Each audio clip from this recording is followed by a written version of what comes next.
بسم الله والصلاة والسلام على رسول الله صلى الله عليه وسلم. مرحبا. እችን መፈክር እንደለመድኑ ሰምተናት እንመለስ። الله موجود بلا مكان يا أخي. الله تبارك وتعالى يا رب يا رب. نعم الله موجود بلا مكان ولكن بلا دليل. الله ካለ ቦታ ነው ካለ አቅጣጫ ነው ያለው ይላሉ። ያው ካለ ማስረጃ እንደተለመደው አላህ ተባረከ ወተዓላ በተቃራኒ ነው የሚነግረን። ሱረቱ አልአዕራፍ ላይ አላህ ተባረከ ወተዓላ ሲናገር ثم استوى على العرش ይላል። አላህ ተባረከ ወተዓላ ሰባት ሰማይን ሰባት ምድርን ከፈጠረ በኋላ ከዛም በኋላ ከአርሹ በላይ ከፍ አለ ነው የሚለው። ይሄን እንዴት ተረዳችሁት? ዝም ብላችሁ በራሳችሁ ነው እንደምትተረጉሙት ከተባለ ላ በፍጹም ናም ከታላላቅ ሙፈሲሮች መካከል አንዱ ኢማም አልበጋዊ ረሂመሁላህ ትልቁ ሙፈሲር ምን ይላሉ?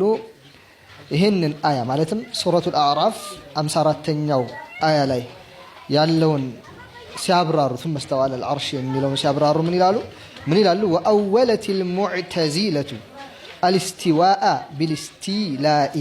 نعم ሙዕተዚሎች استواءን በእስቲላእ ተእዊል አደረጉት ቀየሩት አሉ። ልክ በዛሬ ጊዜ አሁን እስቲዋእ ሲባል አይ እስቲላእን የተፈለገበት استوላን የተፈለገበት እንደሚሉት ማለት ነው እነኚህ ሰዎች። وأما أهل السنة የሱና ባለቤቶችማ أهل السنዎችማ فيقولون ይላሉ الاستواء على العرش صفة لله تعالى ከአርሽ በላይ ከፍ ማለት የአላህ ተባረከ ወተዓላ ለሱ የሚገባ ባህሪ ነው። ቢላ ከይፊን ካለምንም እንዴት ነው? ተቀምጦ ነው? በፍጹም ቆሞ ነው? አላህ በፍጹም አንፈላፈልም። አላህ ከፍ ያልኩ ነኝ አለ፣ ከፍ ያልክ ነህ ጌታችን ሆይ አለ። ከአርሹ በላይ ነኝ አለ፣ ከአርሹ በላይ ነህ አለ። يجب على الرجل الإيمان به ይላሉ። በሰውየው ላይ ግድ ይላል አንድ ሙስሊም የሆነ አካል በዚህ ሊያምን ግድ ይላል። ويكل العلم فيه إلى الله ነገር ግን ከይፍያውን እውቀት በተመለከተ እንዴት ነው አላህ ከአርሽ በላይ የሆነ ሁኔታውን ንገረኝ እስኪ የሚለውን እውቀት በተመለከተ ወደ አላህ ያስጠጋል። ከይፍያውን አላሁ አዕለም ይላል።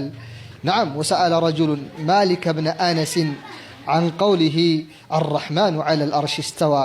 نعم أنس بن مالك عفوا مالك بن أنس إمام مالك ማለት ነው አንድ ሰው ስለ الرحمن على الأرش استوى ጠየቃቸው።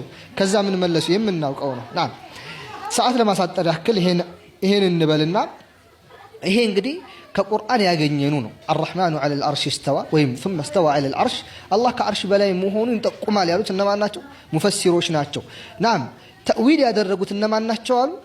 አልሙዕተዚላ ሙዕተዚሎች ናቸው አሉ። ይሄን የሚቀይሩ አይ እንደዚህማ አይደለም የሚሉት እነሱ ናቸው። ስለዚህ እናንተ ሰዎች ሆይ الرحمن على العرش استوى የሚለውን ተጻርናችሁ አላሁ መውጁዱን ቢላ መካን የምትሉ ሰዎች የት ነው ያገኛችሁት ይሄን ማስረጃ? ይሄው ከዑለሞቻችን ተፍሲር ጋር እየተጋጫችሁ ነው። ብሎም ደግሞ በዛውም ደግሞ ተዋሻላችሁ። ግልጽ አይደለም? እስኪ ይሄን እንስማ። الرحمن على العرش استوى ما كلمات ما ينتهي كل أجمع على هذا كل علماء أهل السنة من لدن النبي عليه الصلاة والسلام. نعم እንደሰማችሁት الرحمن على العرش استوى ማለት መቀመጥ እንዳልሆነ ኢጅማዕ አለው አለ። نعم መቀመጥ አይደለም ልክ ነው። ታዲያ ምንድነው ነው አሁን ያኒ በእኛ ላይ ይሄን ተለሰይቅ ማድረግ ይሄንን አምጥተህ ዛሬ እነኚህ ወሃብያ የምትላቸው አካሎች አላህ ይቀመጣል ይላሉ ብለህ ልትዋሽ ፈልገህ ከሆነ ፈጽሞ አላህ ይቀመጣል አርሹ ከአርሹ በላይ ተቀምጦ ነው ያለው ብለዋል የሚናገር አካል ካለ ይሄ ንግግሩ መርዱድ ተመላሽ ነው፣ አንቀበለው። ስለዚህ ስተተች በዒልም መተቸት አለበት፣ ካለ በለዚያ ዝም ማለቱ የተሻለ ነው።